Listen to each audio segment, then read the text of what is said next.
everyone, my name is Fatima Roig. I'm 31 years old from Miami, Florida. This year has thrown me for a bit of a loop.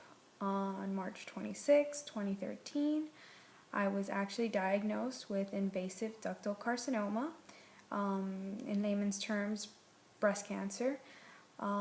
This was a bit of a surprise because March 26th was my 31st birthday, so we started 31 and with a bit of a challenge, to say the least. I'm trying to stay as positive as possible.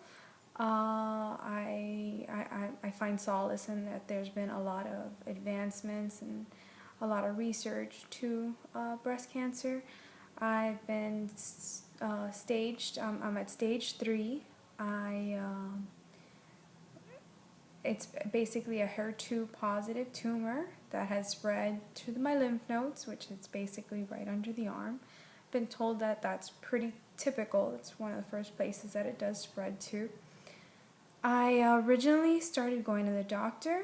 I went for my checkup, not because I thought I was going to have anything. I've always had cysts on my breasts, and I figured this would be another cyst. So I pretty much brushed it off, and I put off my mammogram for a couple of months, 2 or 3, which I probably in hindsight shouldn't have done. But for the most part, being that I was 31, I was told that there was a small chance of it being a bad tumor. The doctor saw my breast, saw the cyst, and kind of gave me a little bit of comfort. It was a false hope, but for the most part, people aren't very proactive when it comes to diagnosing a 31-year-old. So if you do see something awkward with your body, I do suggest that you become the proactive one. Ultimately, you're your only advocate, and everything else doesn't really matter, anybody else's opinion. So that would be my first tip for anybody that has any question about what they might be going through if they have a questionable cyst. Once I was diagnosed, my process was pretty much, I went to the general practitioner. She said that she thought everything looked fine. I went for the general practitioner because I'm married, and my husband and I were planning on having a family at this point, and I wanted to just get a green light, like a go-ahead, and it was okay to start probably family planning and stuff. So, but to be safe, and because I had the significant size cyst in my breast, she was like, oh, let's be proactive and get you a mammogram. She assured me that it would be fine, which, whatever, it wasn't, but it is what it is. So, but we did catch it.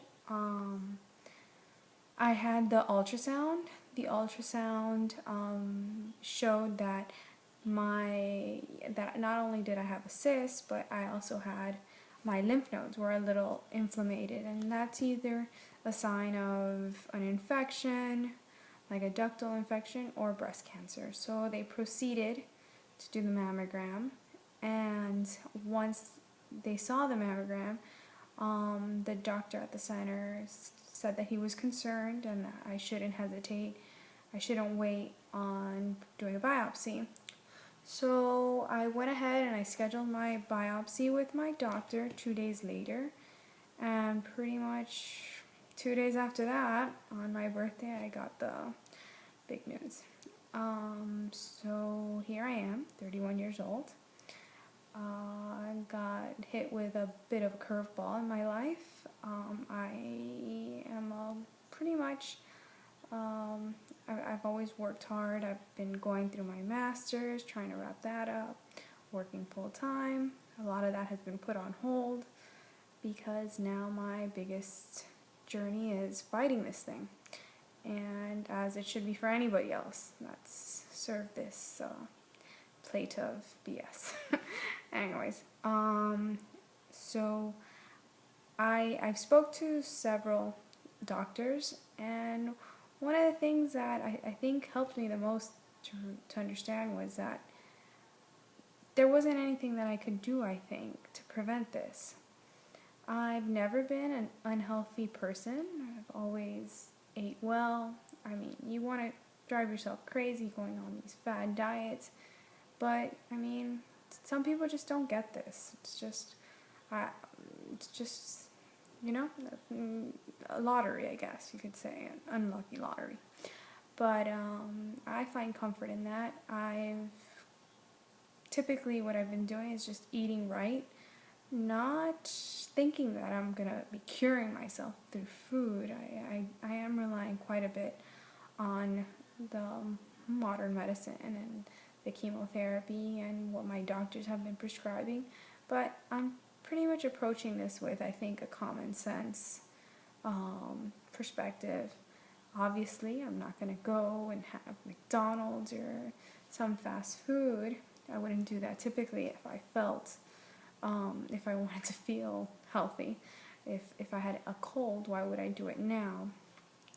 So I'm pretty much just watching what I eat, trying to eat clean foods, try to stay away from pesticides, or, you know, trying to eat organic if I can, and you know, antibiotic-free foods. You know, there's a couple of things that you can probably have better quality food, and you're not sacrificing that much. And I think you get the benefit if it's just in the flavor in it. Pretty much, I've already had my first treatment of chemotherapy. I had it last week. I'm basically facing 4 regimens of chemotherapy called FEC, and then they're going to give me 4 other treatments of Taxol. I am going to have them 4 treatments of each, separated every 3 weeks. So I'm in for about 24 weeks, almost 6 months, I guess. And then I'm looking at a double mastectomy, which I'm not looking forward to. But anyways, we'll cross that bridge when we get there. I'll keep you posted on my progress, if I could call it that. But thanks for looking in on me. Okay? Well, bye.